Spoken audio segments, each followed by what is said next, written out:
할렐루야. 우리 하나님을 찬송합니다. 오늘도 하나님께서 우리에게 새 생명을 주셨습니다. 우리 하나님을 찬송하며 사는 것이 우리의 평생의 목표인 줄 믿습니다. 꿀송이 보약 큐티 2023년 2월 23일 목요일 말씀을 시작하겠습니다. 오늘 신명기 19장에서 21장입니다. 오늘 또 아름다운 음성으로 함께 성경 공부에 참여하시면서 찬양을 해 주실 우리 뉴욕교회 방문팀들이 우리 하나님께 영광을 돌려드리겠습니다.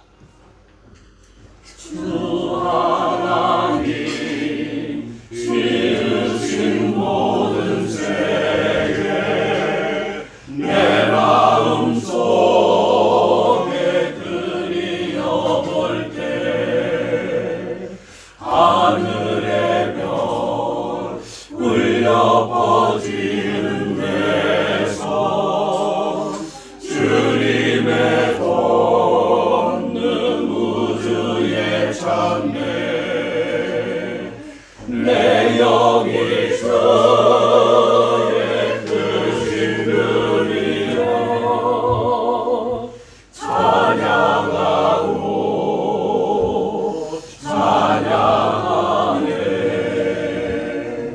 내 영이 주를 찬양하리니 주 하나님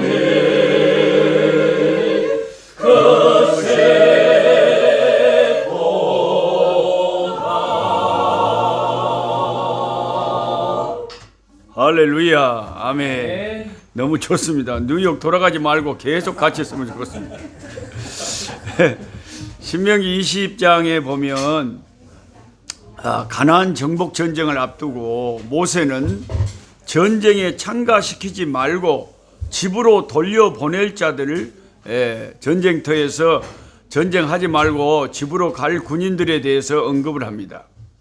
일단 집을 새로 지었는데 낙성식을 하지 못하고 갑자기 군에 소집되어 나온 자, 포도원을 만들고 그 과실을 먹어보지 못한 채 전쟁터에 불려 나온 자, 여자와 약혼을 했는데 아직 신혼을 누리지 못한 자, 결혼 예식을 올리고 1년이 아직 안 된 자, 그리고 전쟁을 두려워하는 자들, 이런 군인들은 전부 집으로 돌려보내라, 그렇게 말씀합니다. 진짜 하나님은 여유가 있으십니다.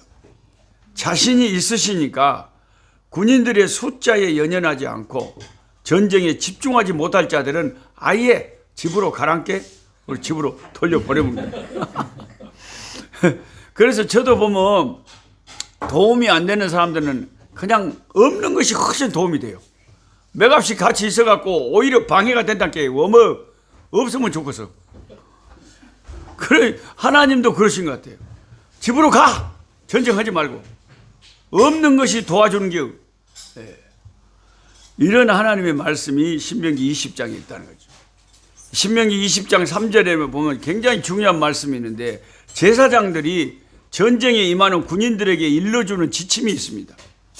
대개 그 옛날 영화를 보면 전쟁이 일어나기 전에 주로 장군이 나와가지고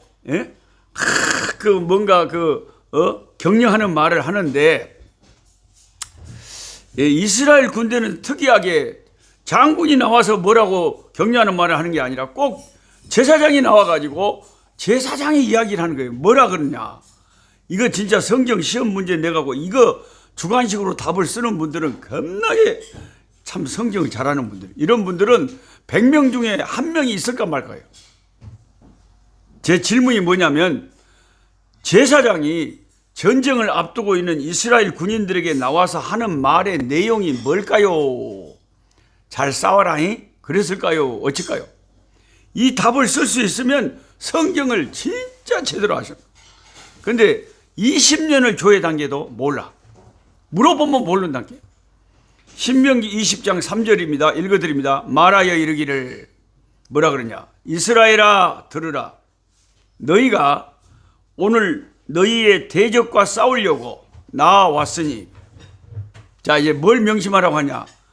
마음에 겁내지 말고 두려워하지 말고 떨지 말고 그들로 말미암아 놀라지 말라. 4번 반복해서 겁내지 말고 두려워하지 말고 떨지 말고 놀라지 말라. 쫄지도 말고 기절하지 말고 자빠지도 말고 겁내지 말고 두려워도 말고 떨지도 말고 놀라지도 말라는 거예요. 딱 이 말을 제사장이 군인들에게 딱 했습니다. 이거 하나님이 하고 싶은 말씀 그대로죠. 하나님이 여호수아를 세워놓고 여호수아 1장에도 보면은 두려워하지 말라 놀라지 말라 내가 너와 함께함이라 이 말씀을 3번이나 반복해서 했잖아요. 그러니까 우리가 생각하는 것 이상으로 하나님은 우리가 하나님 일을 할 때 두려워하고 놀라고 막 그냥 투정 부리고 겁먹고 그런 걸 제일 싫어해요. 왜냐하면 하나님은 자신이 있으시니까.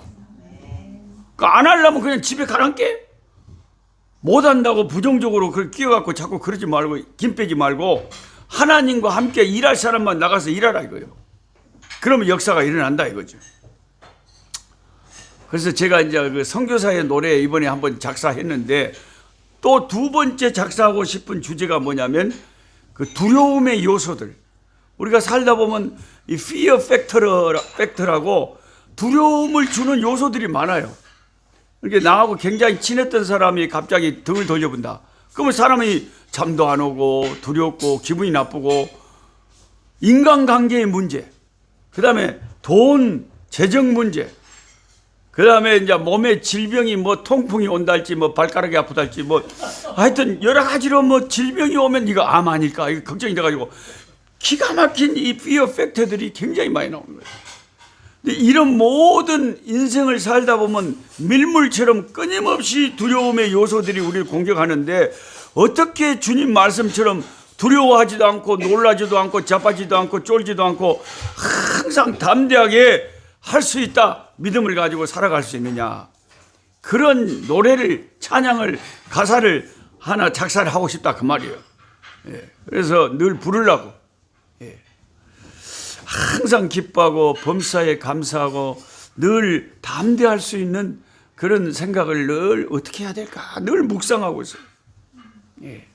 하여튼 성경은 명령합니다. 두려워하지도 말고 놀라지도 말고 자빠지도 말고 기절하지도 말고 겁먹지도 말고 그리고 조금이라도 그런 마음이 떨리는 마음이 있으면 집으로 얼른 가보라. 담대한 용사들과 함께 하나님이 전쟁을 하시겠다는 거예요. 전쟁은 여호와께 속한 것이니 할렐루야. 그래서 하나님이 그 기드온의 300명 용사들도 보면 수만 명의 이스라엘 그 군인들 중에 다 돌려보내고 300명만 딱 남겨둔 거예요. 이 300 용사들은 아주 담대하고 전쟁을 할 준비가 돼 있는 사람들. 물을 마셔도 그냥 고개 푹 숙이고 그냥 막 무릎 꿇고 막 벌컥벌컥 마시는 게 아니라 손으로 물을 떠가지고 그냥 언제 누가 공격이 오더라도 대처가 돼 있는 아주 용감한 사람들이에요. 이 300명만 남겨놔요. 이 300명 갖고 하나님은 수십만의 미디안 대군을 쳐 부신 하나님이십니다. 하나님들 그런 걸 좋아하세요. 그래서 하나님의 나라의 일들은 많은 사람들이 하는 게 아니에요. 소수의 헌신된 자들을 통해서 하나님이 큰 역사를 이루시는 거예요. 인류 역사의 큰 획기적인 이런 사건들도 많은 다수가 하는 것이 아니에요. 아주 창의적이고 창조적이고 뭔가 혁명적인 소수의 사람들이 인류 역사의 물줄기를 틀어서 바꿔온 역사가 인류 역사예요. 믿음의 역사는 더 그렇습니다. 하나님이 많은 사람들과 일하기를 원하지 않으시고 소수의 사람들이라도 헌신된 사람들, 두려워하지 않고 담대한 사람들, 할 수 있다, 해보자. 이런 항상 긍정적인 믿음을 가지고 있는 사람들을 통해서 하나님이 위대한 역사들을 이루어 가신다. 할렐루야. 하나님 아버지 감사합니다. 오늘 또 전쟁을 앞두고 있는 이스라엘 군사들을 향해서 제사장은 선두에 나와서 외칩니다. 두려워하지 말고 놀라지 말고 마음에 어떤 겁도 먹지 말고 떨지 말라. 너희는 하나님이 함께 하시는 군사들이니 강하고 담대하라 일러 주었습니다. 우리가 인생의 광야길을 가다 보면 아버지 하나님의 여러 가지 두려움의 요소들이 계속해서 우리에게 다가옵니다. 밀물처럼 밀려오는 이 두려움의 요소들을 믿음의 방패를 가지고, 말씀의 검을 가지고 어떻게 이겨낼 수 있을까? 어떻게 항상 감사하고 기뻐할 수 있을까? 이것이 우리의 신앙의 끊임없는 싸움입니다. 오늘 또 주께 감사하는 하루가 되게 하옵소서. 오늘 또 강하고 담대하게 믿음으로 나아가는 하루가 되게 하여 주옵소서. 할 수 있거든이 무슨 말이냐? 믿는 자에게는 능치 못할 일이 없느니라. 주여 믿습니다. 우리의 믿음 없는 것을 도와 주시옵소서. 예수님의 이름으로 기도하옵나이다. 아멘. 약한 자 힘주시고 강한 자 바르게 주 환자 정택함이 주님의 뜻이라. 해 아래 압박 있는 곳 주 거기 계셔서 그 팔로 막아 주시오.